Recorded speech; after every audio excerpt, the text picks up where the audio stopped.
श्रीगणेशाय नमः। अथ श्री व्यासकृतं पितृस्तोत्रम्। जाबालिरुवाच गुरून् वद महाभाग वेदव्यास जगद्गुरो गुरूणां तारतम्यं च कस्मात् किं फलमुच्यते। व्यास उवाच माता पिता गुरुः श्रेयान् ज्येष्ठभ्राता पितामहः श्वशुरो मातुलश्चैव तथा मातामहः स्मृतः। पितुर्ज्येष्ठः कनिष्ठश्च भ्राता ज्येष्ठा निजस्वसा पितुः स्वसा जनन्याश्च स्वसा गुरुजनः स्मृतः। पत्न्यः पितामहादीनां तथैव गुरुवः स्मृतः। एतेषु हि पिता श्रेयान् गुरुरेव महागुरुः। पिता धर्मः पिता स्वर्गः पिता हि परमं तपः। पितरि प्रीतिमापन्ने प्रियन्ते सर्वदेवतः। पिता यस्य क्वचित् रुष्टो न तस्य कश्चित् गतिः। जपोदानं तपोहोमः स्नानं तीर्थक्रियाविधिः। तथैव तस्य सर्वाणि कर्माण्यानि कानिचित् करोति सर्वदेवेशं पितरं चानुतप्ययः। अनुत्तापः पितुस्तीव्रं विषं दहति यं सुतां। जपादिविफलं तत्र दग्धसित् युक्तद्विजवत्। पित्रर्थे पुण्यकर्माणि कुर्यात् सर्वाणि सत्सुतः।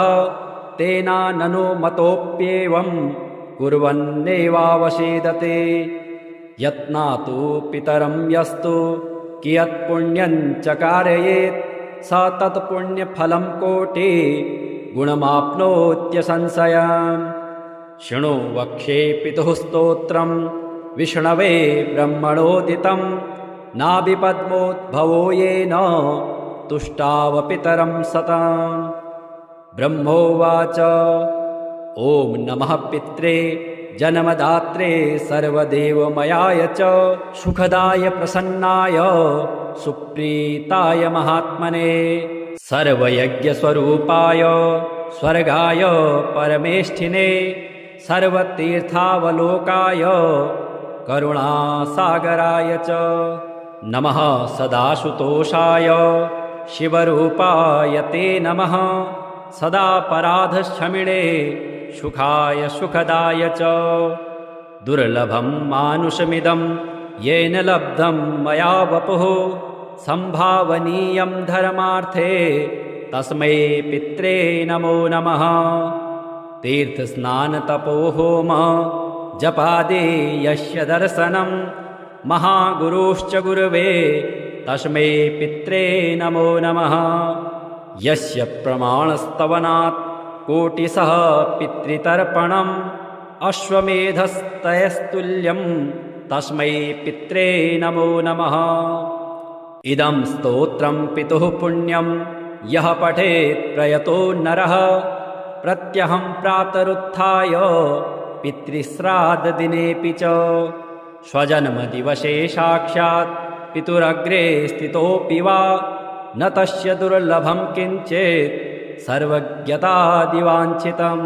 नानापकर्म कृत्वापि यः स्तौति पितरं सुतः स ध्रुवं प्रविधायैव प्रायश्चित्तं सुखे भवेत्।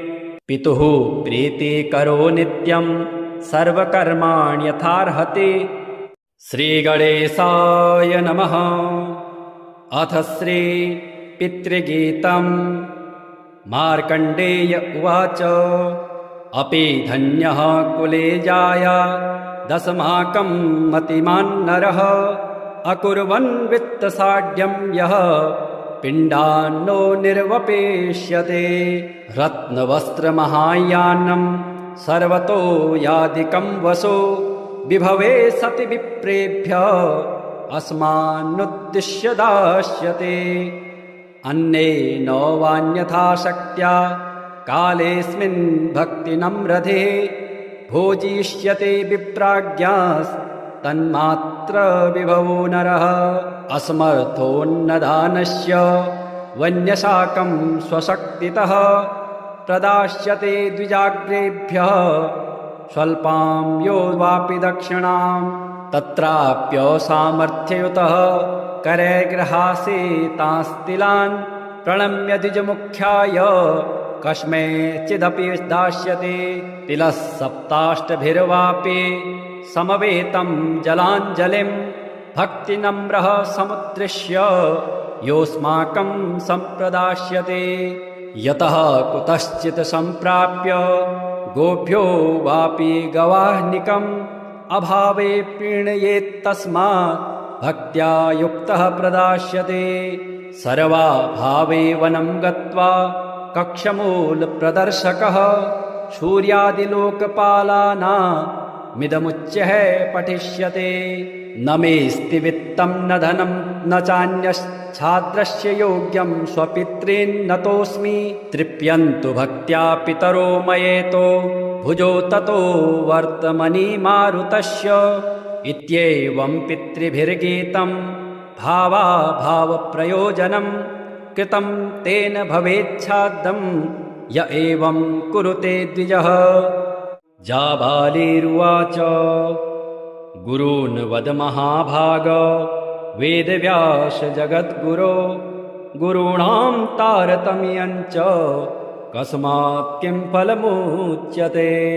व्यास उवाच माता पिता गुरुः श्रेयान् ज्येष्ठभ्राता पितामहः श्वशुरो मातुलश्चैव तथा मातामहः स्मृतः पितुर्ज्येष्ठः कनिष्ठश्च भ्राता ज्येष्ठा निजस्वसा पितुः स्वसा जनन्याश्च स्वसा गुरुजनः स्मृतः पत्न्यः पितामहादीनां तथैव गुरुवः स्मृतः एतेषु हि पिता श्रेयान् गुरुरेव महागुरुः।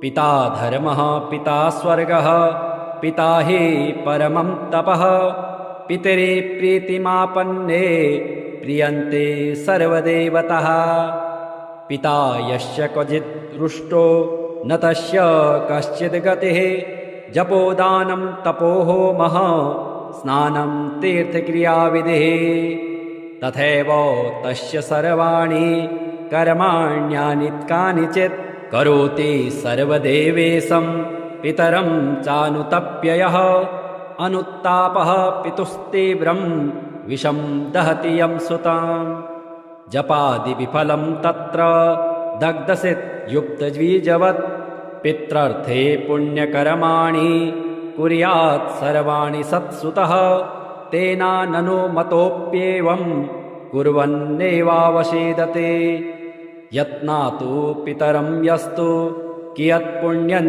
च कारयेत् स तत्पुण्यफलं कोटि गुणमाप्नोत्यसंशयम् शृणु वक्षे पितुः स्तोत्रं विष्णवे ब्रह्मणोदितं नाभिपद्मोद्भवो येन तुष्टाव पितरं सताम् ब्रह्मोवाच ॐ नमः पित्रे जन्मदात्रे सर्वदेवमयाय च सुखदाय प्रसन्नाय सुप्रीताय महात्मने सर्वयज्ञस्वरूपाय स्वर्गाय परमेष्ठिने सर्वतीर्थावलोकाय करुणासागराय च नमः सदाशुतोषाय शिवरूपाय ते नमः सदा पराधशमिणे सुखाय सुखदाय च दुर्लभं मानुषमिदं येन लब्धं मया वपुः संभावनीयं धर्मार्थे तस्मै पित्रे नमो नमः तीर्थस्नानतपोहोम जपादि यस्य दर्शनं महागुरुश्च गुरवे तस्मै पित्रे नमो नमः यस्य प्रमाणस्तवनात् कोटिशः पितृतर्पणम् अश्वमेधस्तयस्तुल्यं तस्मै पित्रे नमो नमः इदं स्तोत्रं पितुः पुण्यं यः पठेत् प्रयतो नरः प्रत्यहं प्रातरुत्थाय पितृश्राद्धदिनेऽपि च स्वजन्मदिवसे साक्षात् पितुरग्रे स्थितोऽपि वा न तस्य दुर्लभं किञ्चित् सर्वज्ञतादिवाञ्छितं नानापकर्म कृत्वापि यः स्तौति पितरं सुतः सा ध्रुवं प्रविधायैव प्रायश्चित्तं सुखे भवेत्। पितुः प्रीतिकरो नित्यं सर्वकर्माण्यथार्हति। श्रीगणेशाय नमः। अथ श्री पितृगीतम्। मार्कण्डेय उवाच अपि धन्यः कुले जाया दशमाकं मतिमान् नरः अकुर्वन् वित्तसाढ्यं यः पिण्डान्नो निर्वपेष्यते रत्नवस्त्रमहायानं सर्वतो यादिकं वसो विभवे सति विप्रेभ्यः अस्मान्नुद्दिश्य दास्यते अन्येन वान्यथा शक्त्या कालेऽस्मिन् भक्तिनम्रधे भोजिष्यते विप्राज्ञास्तन्मात्र विभवो नरः असमर्थोन्नदानस्य वन्यशाकं स्वशक्तितः प्रदास्यते द्विजाग्रेभ्यः स्वल्पां यो वापि दक्षिणां तत्राप्यसामर्थ्ययुतः करैर्गृहासे तांस्तिलान् प्रणम्य द्विजमुख्याय कस्मैचिदपि दास्यते तिलः सप्ताष्टभिर्वापि समवेतं जलाञ्जलिं भक्तिनम्रः समुद्दिश्य योऽस्माकं सम्प्रदास्यते यतः कुतश्चित् सम्प्राप्य गोभ्यो वापि गवाह्निकम् अभावे प्रीणयेत्तस्मात् भक्त्या युक्तः प्रदास्यते सर्वाभावे वनं गत्वा कक्षमूलप्रदर्शकः सूर्यादिलोकपालानामिदमुच्यः पठिष्यते न मेऽस्ति वित्तं न धनं न चान्यच्छाद्रस्य योग्यं स्वपितॄन्नतोऽस्मि तृप्यन्तु भक्त्या पितरो मयेतो भुजो ततो वर्तमनि मारुतस्य इत्येवं पितृभिर्गीतं भावाभावप्रयोजनं कृतं तेन भवेच्छाद्दं य एवं कुरुते द्विजः। जाबालिरुवाच गुरून् वद महाभाग वेदव्यास जगद्गुरो गुरूणां तारतम्यञ्च कस्मात् किं फलमुच्यते। व्यास उवाच माता पिता गुरुः श्रेयान् ज्येष्ठभ्राता पितामहः श्वशुरो मातुलश्चैव तथा मातामहः स्मृतः पितुर्ज्येष्ठः कनिष्ठश्च भ्राता ज्येष्ठा निजस्वसा पितुः स्वसा जनन्याश्च स्वसा गुरुजनः स्मृतः पत्न्यः पितामहादीनां तथैव गुरुवः स्मृतः एतेषु हि पिता श्रेयान् गुरुरेव महागुरुः पिता धर्मः पिता स्वर्गः पिता हि परमं तपः पितरि प्रीतिमापन्ने प्रियन्ते सर्वदेवतः पिता यस्य क्वचित् रुष्टो न तस्य कश्चित् गतिः जपोदानं तपोहोमः स्नानं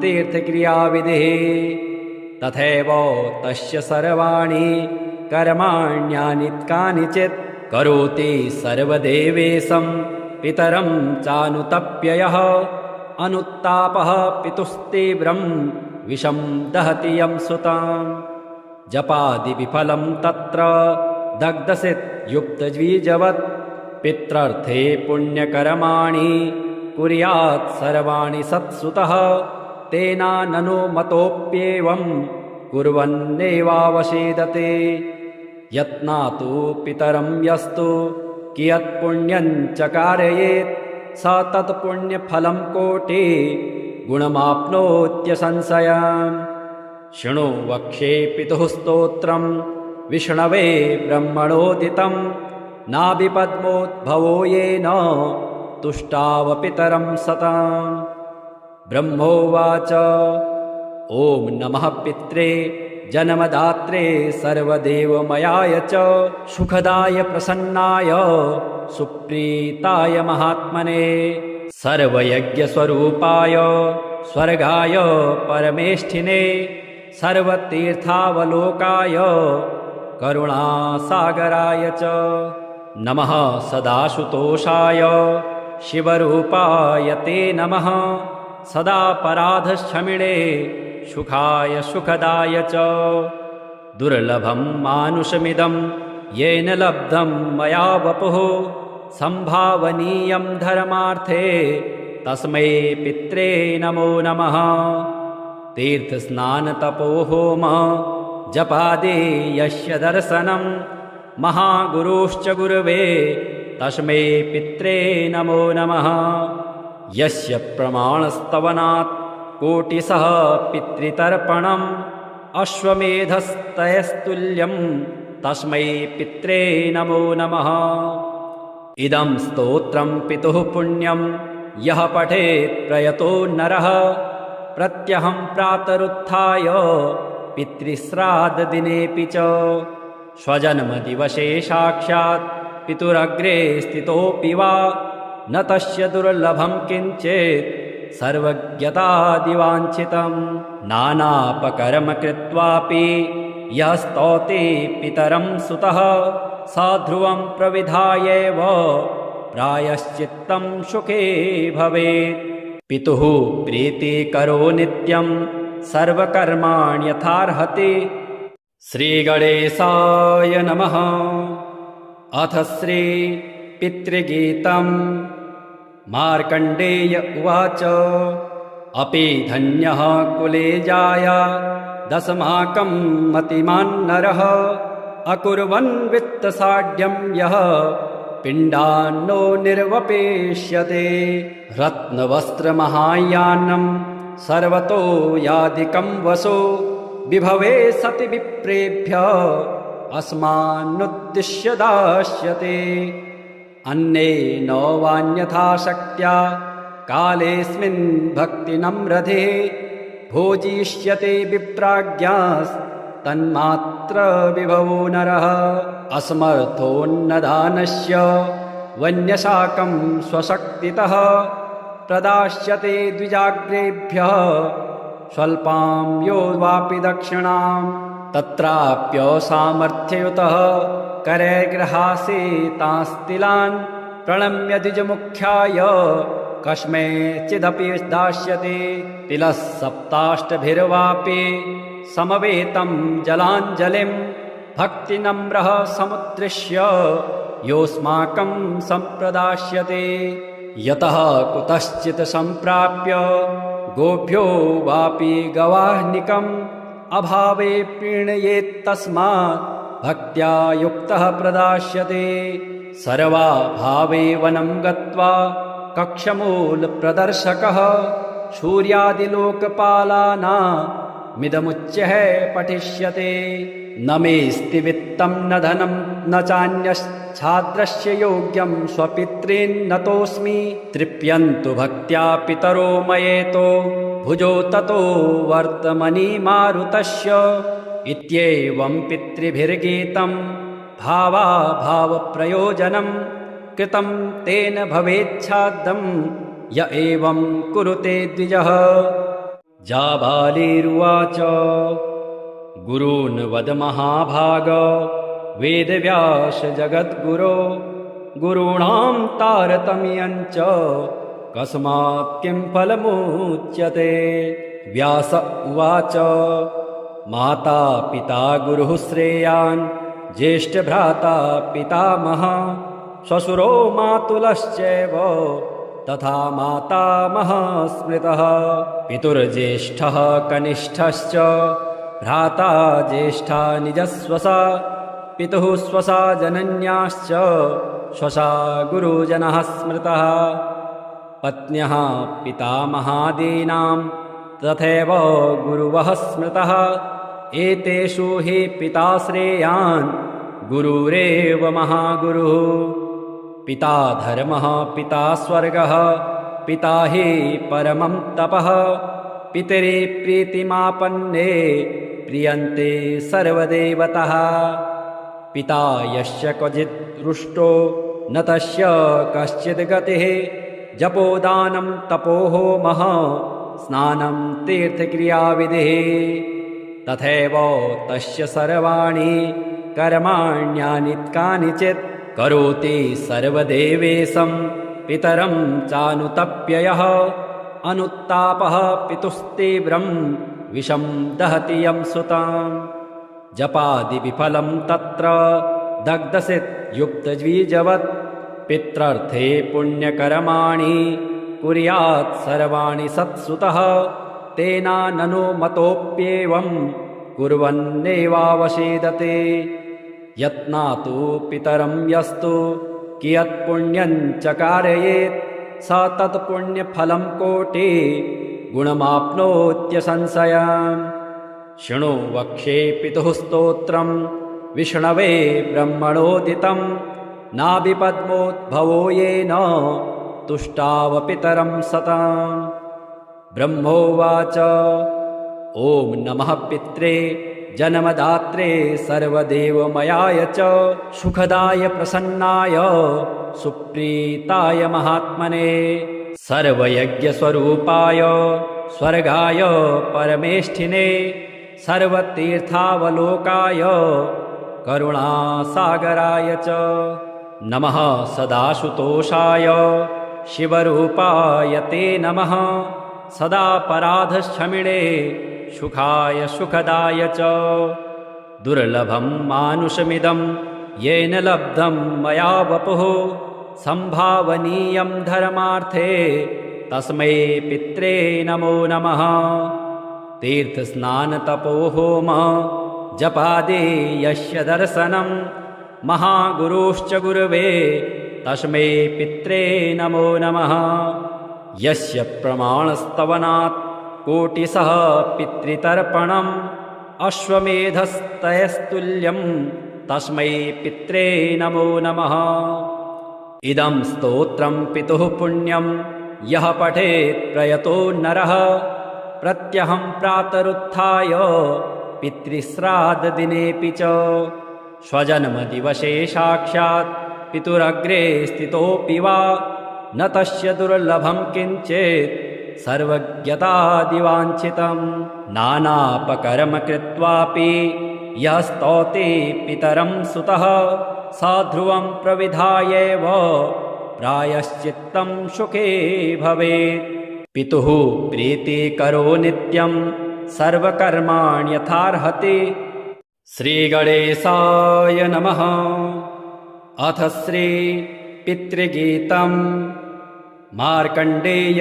उवाच अपि धन्यः कुले जाय दशमाकं मतिमान् नरः अकुर्वन् वित्तसाढ्यं यः पिण्डान्नो निर्वपेष्यते रत्नवस्त्रमहायानं सर्वतो यादिकं वसो विभवे सति विप्रेभ्यः अस्मान्नुद्दिश्य दास्यते अन्नेन वान्यथा शक्त्या कालेऽस्मिन् भक्तिनम्रधे भोजिष्यते विप्राज्ञास्तन्मात्र विभवो नरः असमर्थोन्नदानस्य वन्यशाकं स्वशक्तितः प्रदास्यते द्विजाग्रेभ्यः स्वल्पां यो वापि दक्षिणां तत्राप्यसामर्थ्ययुतः करैर्गृहासे तांस्तिलान् प्रणम्य द्विजमुख्याय कस्मैचिदपि दास्यते तिलः सप्ताष्टभिर्वापि समवेतं जलाञ्जलिं भक्तिनम्रः समुद्दिश्य योऽस्माकं सम्प्रदास्यते यतः कुतश्चित् सम्प्राप्य गोभ्यो वापि गवाह्निकम् अभावे प्रीणयेत्तस्मात् भक्त्या युक्तः प्रदास्यते सर्वाभावे वनं गत्वा कक्षमूलप्रदर्शकः सूर्यादिलोकपालानामिदमुच्यः पठिष्यते न मेऽस्ति वित्तं न धनं न चान्यच्छाद्रस्य योग्यं स्वपितॄन्नतोऽस्मि तृप्यन्तु भक्त्या पितरो मयेतो भुजो ततो वर्तमनि मारुतस्य इत्येवं पितृभिर्गीतं भावाभावप्रयोजनं कृतं तेन भवेच्छाद्दं य एवं कुरुते द्विजः। जाबालिरुवाच गुरून् वद महाभाग वेदव्यास जगद्गुरो गुरूणां तारतम्यञ्च कस्मात् किं फलमुच्यते। व्यास उवाच माता पिता गुरुः श्रेयान् ज्येष्ठभ्राता पितामहः श्वशुरो मातुलश्चैव तथा मातामहः स्मृतः। पितुर्ज्येष्ठः कनिष्ठश्च भ्राता ज्येष्ठा निजस्वसा पितुः स्वसा जनन्याश्च स्वसा गुरुजनः स्मृतः। पत्न्यः पितामहादीनां तथैव गुरुवः स्मृतः। एतेषु हि पिता श्रेयान् गुरुरेव महागुरुः। पिता धर्मः पिता स्वर्गः पिता हि परमं तपः। पितरि प्रीतिमापन्ने प्रियन्ते सर्वदेवतः। पिता यस्य क्वचित् रुष्टो न तस्य कश्चित् गतिः। जपोदानं तपोहोमः स्नानं तीर्थक्रियाविधिः। तथैव तस्य सर्वाणि कर्माण्यानि कानिचित् करोति सर्वदेवेशं पितरं चानुतप्ययः। अनुत्तापः पितुस्तीव्रं विषं दहति यं सुतां। जपादिविफलं तत्र दग्धसित् युक्तद्विजवत्। पित्रर्थे पुण्यकर्माणि कुर्यात् सर्वाणि सत्सुतः। तेनाननु मतोऽप्येवं कुर्वन्नेवावसेदते।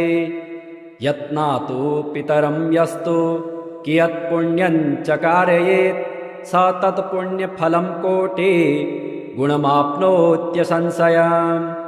शृणु वक्ष्ये पितुः स्तोत्रं विष्णवे ब्रह्मणोदितं। नाभिपद्मोद्भवो येन तुष्टाव पितरं सताम्। ब्रह्मोवाच ॐ नमः पित्रे जन्मदात्रे सर्वदेवमयाय च सुखदाय प्रसन्नाय सुप्रीताय महात्मने सर्वयज्ञस्वरूपाय स्वर्गाय परमेष्ठिने सर्वतीर्थावलोकाय करुणासागराय च नमः सदाशुतोषाय शिवरूपाय ते नमः सदापराधक्षमिणे सुखाय सुखदाय च दुर्लभं मानुषमिदं येन लब्धं मया वपुः संभावनीयं धर्मार्थे तस्मै पित्रे नमो नमः। तीर्थस्नानतपोहोम जपादि यस्य दर्शनं महागुरुश्च गुरवे तस्मै पित्रे नमो नमः। यस्य प्रमाणस्तवनात् कोटिशः पितृतर्पणम् अश्वमेधस्तयस्तुल्यं तस्मै पित्रे नमो नमः। इदं स्तोत्रं पितुः पुण्यं यः पठेत् प्रयतो नरः प्रत्यहं प्रातरुत्थाय पितृश्राद्धदिनेऽपि च स्वजन्मदिवसे साक्षात् पितुरग्रे स्थितोऽपि वा न तस्य दुर्लभं किञ्चित् सर्वज्ञतादिवाञ्छितं। नानापकर्म कृत्वापि यः स्तौति पितरं सुतः स ध्रुवं प्रविधायैव प्रायश्चित्तं सुखे भवेत्। पितुः प्रीतिकरो नित्यं सर्वकर्माण्यथार्हति। श्रीगणेशाय नमः। अथ श्री पितृगीतम्। मार्कण्डेय उवाच अपि धन्यः कुले जाया दशमाकं मतिमान् नरः अकुर्वन् वित्तसाढ्यं यः पिण्डान्नो निर्वपेष्यते। रत्नवस्त्रमहायानं सर्वतो यादिकं वसो विभवे सति विप्रेभ्यः अस्मान्नुद्दिश्य दास्यते।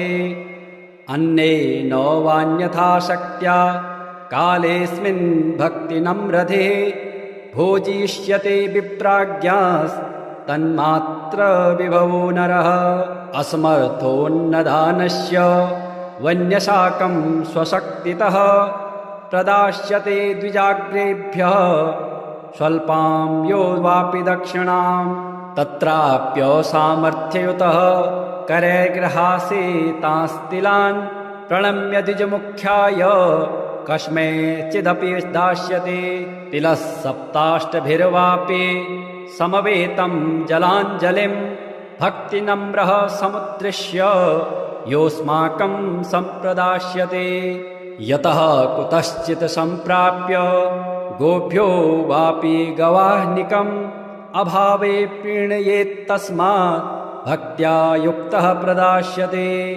सर्वाभावे वनं गत्वा कक्षमूलप्रदर्शकः सूर्यादिलोकपालानामिदमुच्यः पठिष्यते न मेऽस्ति वित्तं न धनं न चान्यच्छाद्रस्य योग्यं स्वपितॄन्नतोऽस्मि तृप्यन्तु भक्त्या पितरो मयेतो भुजो ततो वर्तमनि मारुतस्य इत्येवं पितृभिर्गीतं भावाभावप्रयोजनं कृतं तेन भवेच्छाद्दं य एवं कुरुते द्विजः जाबालिरुवाच गुरून् वद महाभाग वेदव्यास जगद्गुरो गुरूणां तारतम्यं च कस्मात् किं फलमुच्यते व्यास उवाच माता पिता गुरुः श्रेयान् ज्येष्ठभ्राता पितामहः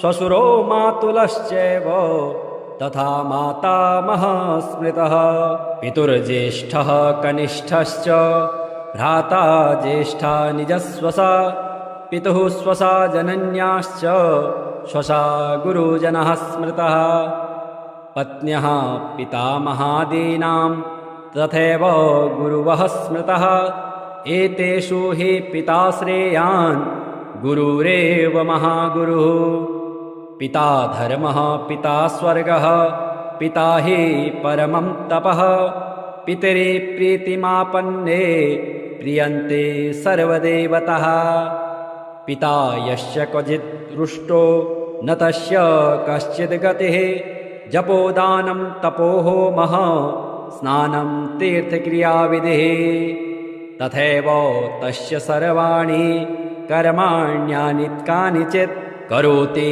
सर्वदेवेशं पितरं चानुतप्ययः अनुत्तापः पितुस्तीव्रं विषं दहति यं सुतां जपादिविफलं तत्र दग्धसित् युक्तद्विजवत् पित्रर्थे पुण्यकर्माणि कुर्यात् सर्वाणि सत्सुतः तेनाननु मतोऽप्येवं कुर्वन्नेवावसेदते यत्नातु पितरं यस्तु कियत्पुण्यं च कारयेत् स तत्पुण्यफलं कोटि गुणमाप्नोत्यसंशयम् शृणु वक्षे पितुः स्तोत्रं विष्णवे ब्रह्मणोदितं नाभिपद्मोद्भवो येन तुष्टावपितरं सताम् ब्रह्मोवाच ॐ नमः पित्रे जन्मदात्रे सर्वदेवमयाय च सुखदाय प्रसन्नाय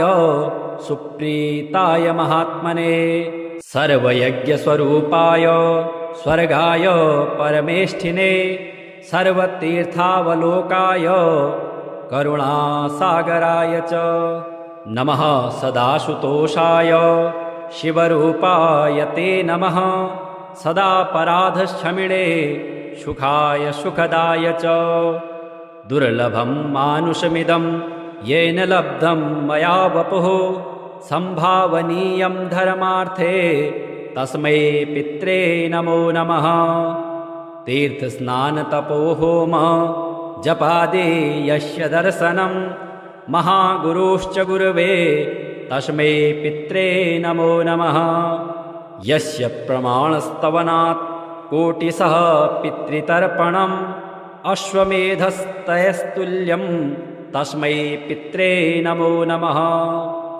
इदं स्तोत्रं पितुः पुण्यं यः पठेत् प्रयतो नरः प्रत्यहं प्रातरुत्थाय पितृश्राद्धदिनेऽपि च स्वजन्मदिवसे साक्षात् पितुरग्रे स्थितोऽपि वा न तस्य दुर्लभं किञ्चित् सर्वज्ञतादिवाञ्छितं नानापकर्म कृत्वापि यः स्तौति पितरं सुतः सा ध्रुवं प्रविधायैव प्रायश्चित्तं सुखे भवेत्। पितुः प्रीतिकरो नित्यं सर्वकर्माण्यथार्हति। श्रीगणेशाय नमः। अथ श्री पितृगीतम्। मार्कण्डेय उवाच अपि धन्यः कुले जाया दशमाकं मतिमान् नरः अकुर्वन् वित्तसाढ्यं यः पिण्डान्नो निर्वपेष्यते रत्नवस्त्रमहायानं सर्वतो यादिकं वसो विभवे सति विप्रेभ्यः अस्मान्नुद्दिश्य दास्यते अन्नेन वान्यथा शक्त्या कालेऽस्मिन् भक्तिनम्रधे भोजिष्यते विप्राज्ञास्तन्मात्र विभवो नरः असमर्थोन्नदानस्य वन्यशाकं स्वशक्तितः प्रदास्यते द्विजाग्रेभ्यः स्वल्पां यो वापि दक्षिणां तत्राप्यसामर्थ्ययुतः करैर्गृहासे तांस्तिलान् प्रणम्य द्विजमुख्याय कस्मैचिदपि दास्यते तिलः सप्ताष्टभिर्वापि समवेतं जलाञ्जलिं भक्तिनम्रः समुद्दिश्य योऽस्माकं सम्प्रदास्यते यतः कुतश्चित् सम्प्राप्य गोभ्यो वापि गवाह्निकम् अभावे प्रीणयेत्तस्मात् भक्त्या युक्तः प्रदास्यते सर्वाभावे वनं गत्वा कक्षमूलप्रदर्शकः सूर्यादिलोकपालानामिदमुच्यः पठिष्यते न मेऽस्ति वित्तं न धनं न चान्यच्छाद्रस्य योग्यं स्वपितॄन्नतोऽस्मि तृप्यन्तु भक्त्या पितरो मयेतो भुजो ततो वर्तमनि मारुतस्य इत्येवं पितृभिर्गीतं भावाभावप्रयोजनं कृतं तेन भवेच्छाद्दं य एवं कुरुते द्विजः। जाबालिरुवाच गुरून् वद महाभाग वेदव्यास जगद्गुरो गुरूणां तारतम्यं च कस्मात् किं फलमुच्यते। व्यास उवाच माता पिता गुरुः श्रेयान् ज्येष्ठभ्राता पितामहः श्वशुरो मातुलश्चैव तथा मातामहः स्मृतः पितुर्ज्येष्ठः कनिष्ठश्च भ्राता ज्येष्ठा निजस्वसा पितुः स्वसा जनन्याश्च स्वसा गुरुजनः स्मृतः पत्न्यः पितामहादीनां तथैव गुरुवः स्मृतः एतेषु हि पिता श्रेयान् गुरुरेव महागुरुः पिता धर्मः पिता स्वर्गः पिता हि परमं तपः पितरि प्रीतिमापन्ने प्रियन्ते सर्वदेवतः पिता यस्य क्वचित् रुष्टो न तस्य कश्चित् गतिः जपोदानं तपोहोमः स्नानं तीर्थक्रियाविधिः तथैव तस्य सर्वाणि कर्माण्यानि कानिचित् करोति सर्वदेवेशं पितरं चानुतप्ययः अनुत्तापः पितुस्तीव्रं विषं दहति यं सुतां जपादिविफलं तत्र दग्धसित् युक्तद्विजवत् पित्रर्थे पुण्यकर्माणि कुर्यात् सर्वाणि सत्सुतः तेनाननु मतोऽप्येवं कुर्वन्नेवावसेदते यत्नातु पितरं यस्तु कियत्पुण्यं च कारयेत् स तत्पुण्यफलं कोटि गुणमाप्नोत्यसंशयम् शृणु वक्षे पितुः स्तोत्रं विष्णवे ब्रह्मणोदितं नाभिपद्मोद्भवो येन तुष्टावपितरं सताम्। ब्रह्मोवाच ॐ नमः पित्रे जन्मदात्रे सर्वदेवमयाय च सुखदाय प्रसन्नाय सुप्रीताय महात्मने सर्वयज्ञस्वरूपाय स्वर्गाय परमेष्ठिने सर्वतीर्थावलोकाय करुणासागराय च नमः सदाशुतोषाय शिवरूपाय ते नमः सदा पराधशमिणे सुखाय सुखदाय च दुर्लभं मानुषमिदं येन लब्धं मया वपुः संभावनीयं धर्मार्थे तस्मै पित्रे नमो नमः तीर्थस्नानतपोहोम जपादि यस्य दर्शनं महागुरुश्च गुरवे तस्मै पित्रे नमो नमः यस्य प्रमाणस्तवनात् कोटिशः पितृतर्पणम् अश्वमेधस्तयस्तुल्यं तस्मै पित्रे नमो नमः इदं स्तोत्रं पितुः पुण्यं यः पठेत् प्रयतो नरः प्रत्यहं प्रातरुत्थाय पितृश्राद्धदिनेऽपि च स्वजन्मदिवसे साक्षात् पितुरग्रे स्थितोऽपि वा न तस्य दुर्लभं किञ्चित् सर्वज्ञतादिवाञ्छितं नानापकर्म कृत्वापि यः स्तौति पितरं सुतः स ध्रुवं प्रविधायैव प्रायश्चित्तं सुखे भवेत् पितुः प्रीतिकरो नित्यं सर्वकर्माण्यथार्हति श्रीगणेशाय नमः अथ श्री पितृगीतम् मार्कण्डेय उवाच अपि धन्यः कुले जाया दशमाकं मतिमान् नरः अकुर्वन् वित्तसाढ्यं यः पिण्डान्नो निर्वपेष्यते रत्नवस्त्रमहायानं सर्वतो यादिकं वसो विभवे सति विप्रेभ्यः अस्मान्नुद्दिश्य दास्यते अन्येन वान्यथा शक्त्या कालेऽस्मिन् भक्तिनम्रधे भोजिष्यते विप्राज्ञास्तन्मात्र विभवो नरः असमर्थोन्नदानस्य वन्यशाकं स्वशक्तितः प्रदास्यते द्विजाग्रेभ्यः स्वल्पां यो वापि दक्षिणाम् तत्राप्यसामर्थ्ययुतः करैर्गृहासे तांस्तिलान् प्रणम्य द्विजमुख्याय कस्मैचिदपि दास्यते तिलः सप्ताष्टभिर्वापि समवेतं जलाञ्जलिं भक्तिनम्रः समुद्दिश्य योऽस्माकं सम्प्रदास्यते यतः कुतश्चित् सम्प्राप्य गोभ्यो वापि गवाह्निकम् अभावे प्रीणयेत्तस्मात् भक्त्या युक्तः प्रदास्यते सर्वाभावे वनं गत्वा कक्षमूलप्रदर्शकः सूर्यादिलोकपालानामिदमुच्यः पठिष्यते न मेऽस्ति वित्तं न धनं न चान्यच्छाद्रस्य योग्यं स्वपितॄन्नतोऽस्मि तृप्यन्तु भक्त्या पितरो मयेतो भुजो ततो वर्तमनि मारुतस्य इत्येवं पितृभिर्गीतं भावाभावप्रयोजनं कृतं तेन भवेच्छाद्दं य एवं कुरुते द्विजः।